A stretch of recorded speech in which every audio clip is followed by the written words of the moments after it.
तो भाई लोगों, इमरान हाशमी की नई मूवी रिलीज हो चुकी है तस्कर, जो कि नेटफ्लिक्स पे आ चुकी है। सारे के सारे एपिसोड आ चुके हैं और ये पूरी की पूरी सीरीज मैंने देख ली है। तो चलिए हम आपको फर्स्ट एपिसोड एक्सप्लेन करते हैं।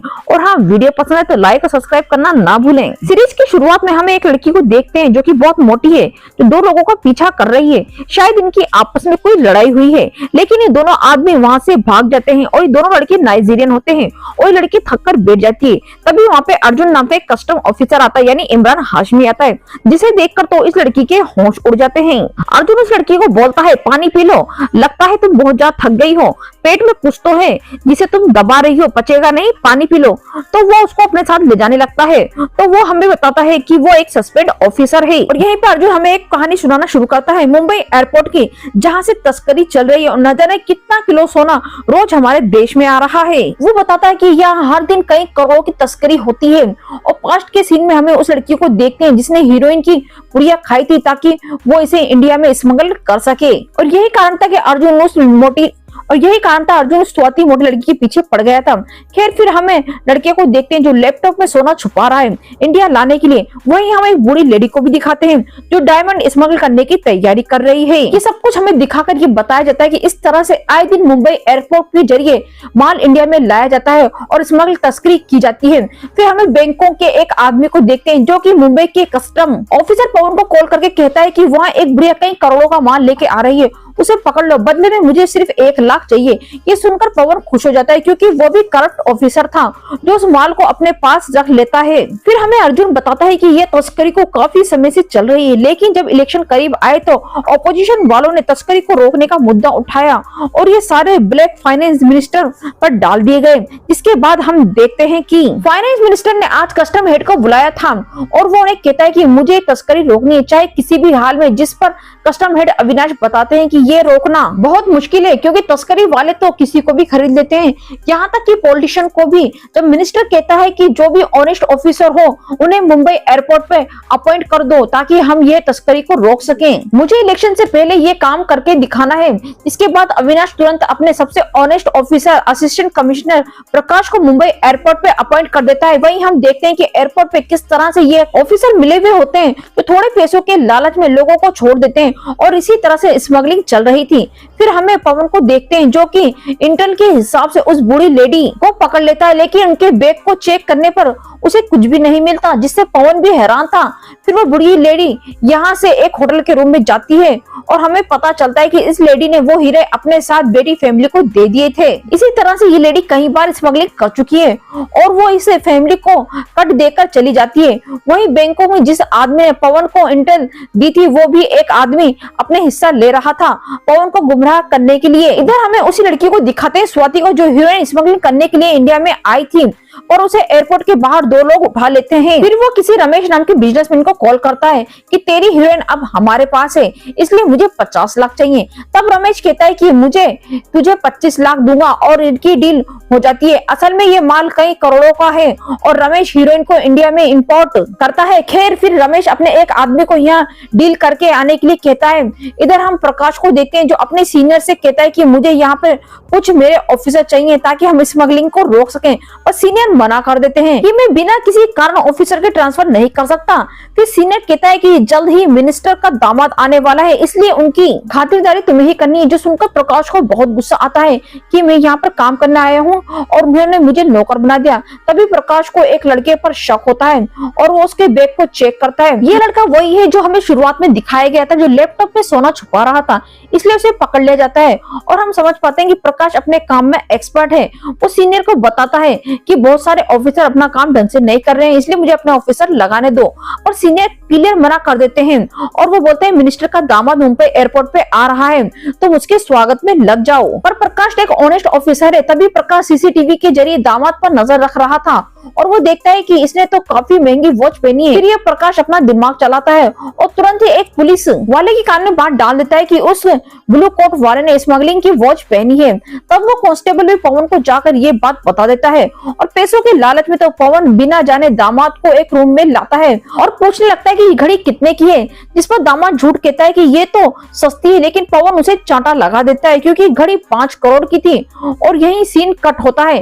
फिर हम देखते हैं कि मिनिस्टर के दामाद को पीटा गया है बुरी तरीके से, वो भी कस्टम ऑफिसर के जरिए। ये बात जब मिनिस्टर को पता चलती है तो उसने गुस्से में आकर यहाँ के सारे ऑफिसर का ट्रांसफर कर दिया और यही प्लान प्रकाश कुमार का था। सारे कस्टम ऑफिसरों का ट्रांसफर होने के कारण प्रकाश अपने ईमानदार और ऑनेस्ट ऑफिसरों को एयरपोर्ट पे लाता है। ये तीनों ऑफिसर कभी ना कभी किसी कारण से सस्पेंड हो चुके थे, जिसके बाद प्रकाश अपने सीनियर को तीनों ऑफिसर की लिस्ट देता है जिन्हें सस्पेंड किया गया था और वो कहता है मुझे यही ऑफिसर चाहिए। तब सीनियर भी मान जाते हैं। वहीं हम देखते हैं जिन लोगों ने उस लड़की को पकड़ रखा था उनके पर रमेश का आदमी आकर उन्हें मारने लगता है।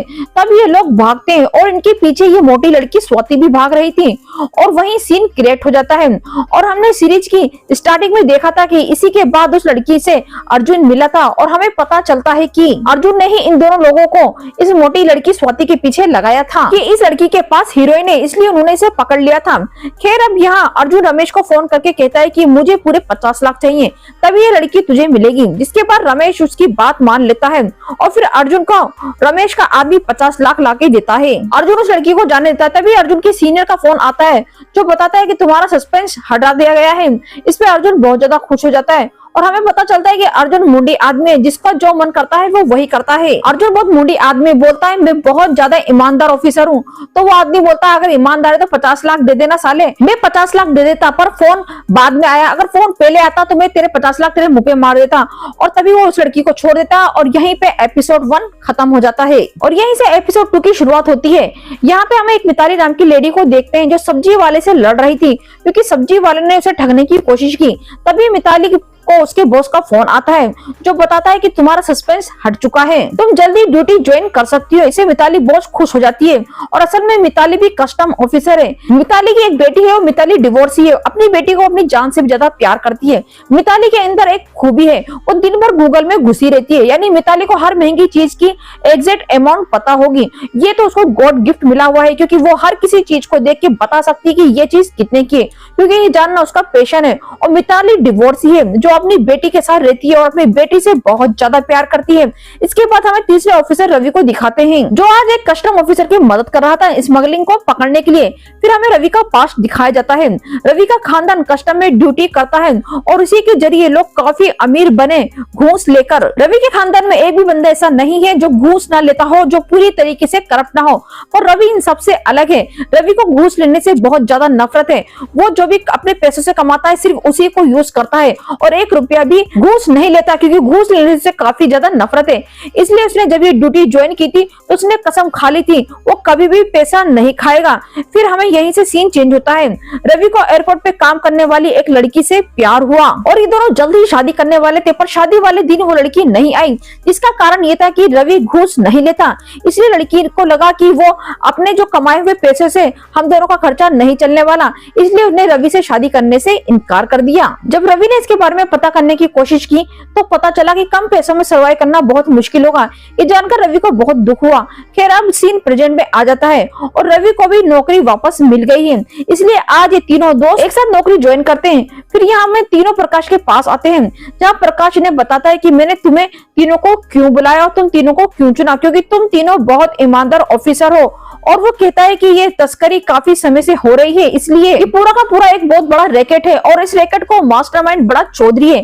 फिर वो बड़े चौधरी की बैक स्टोरी बताता है कि बड़ा चौधरी और छोटा चौधरी 2 भाई थे, जिसमें से बड़े चौधरी को इंजीनियर की पढ़ाई कर रहा था, वहीं छोटा चौधरी इनलीगल धंधे में घुसकर पैसा कमा रहा था। लेकिन जैसे कि बड़ा चौधरी इंजीनियर बना तो उसी दौरान छोटे चौधरी को एक गैंग ने गोली मार दी और ये देख बड़े चौधरी को बहुत गुस्सा आया और उसने अपनी सारी इंजीनियर की डिग्री छोटे भाई की चिता के साथ जला दी। उसके बाद उसने पूरे गैंग को खत्म करके अपने भाई का बदला लिया और यहाँ से वो भी गैर कानूनी दुनिया में घुस गया। फिर उसके साथ काम करने वाले शर्मा ने तस्करी के बारे में बताया और उसने तस्करी करना शुरू कर दिया, वो भी इसी मुंबई एयरपोर्ट से। और इसी कारण से बड़ा चौधरी एक बहुत बड़ा स्मगलर बन गया और राजाओं जैसी जिंदगी जीता है। और इटली में उसका बहुत बड़ा नेटवर्क है जो आज भी चल रहा है, जिसे हमें पकड़ना होगा।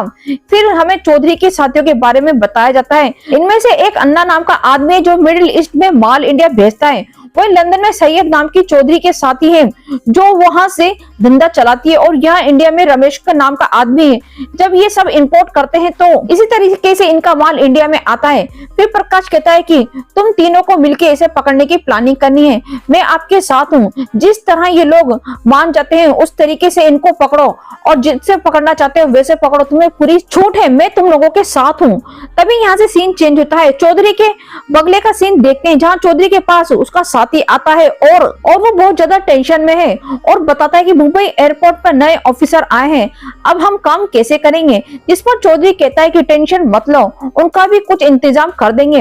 इधर हम देखते हैं कि अर्जुन ने एक नई टीम बनानी शुरू कर दी थी क्योंकि उसे सारी तस्करी रोकनी थी और ये लोग जोर शोर से काम कर रहे थे जिसे सारे ईमानदार ऑफिसर थे। अब एक दिन मिताली देखती है कि एक लड़की कुछ टॉयज इंडिया लाई है और पूछने पर कहती है कि ये तो बस खिलौने हैं, लेकिन मिताली उन टॉयज की असली कीमत पहचान लेती है जो करीब 50 लाख के थे। ये जानकर सबके होश उड़ जाते हैं। तब वो लड़की भी डर के मारे कस्टम ड्यूटी भरने के लिए तैयार हो जाती है।